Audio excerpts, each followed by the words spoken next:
Kung mag-iipon ka ng kayamanan sa langit, dito rin sa lupa iniipon yun eh. Baka akala mo, giintayin mo sa langit, pag nakarating ka na ron, saka ka mag-iipon ng kayamanan sa langit. Hindi. Dito rin yun sa lupa iniipon.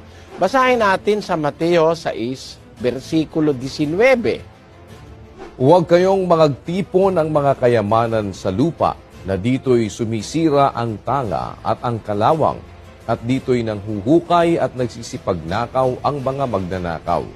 Kundi magagtipon kayo ng mga kayamanan sa langit, na dooy hindi sumisira kahit ang tanga, kahit ang kalawang, at dooy hindi nanghuhukay at hindi nagsisipagnakaw ang mga magnanakaw. So for the meantime na ayaw tayong pag-ipunin ni Kristo ng kayamanan sa lupa, dito pa rin sa lupa, sabi niya, mag-ipon kayo ng kayamanan sa langit.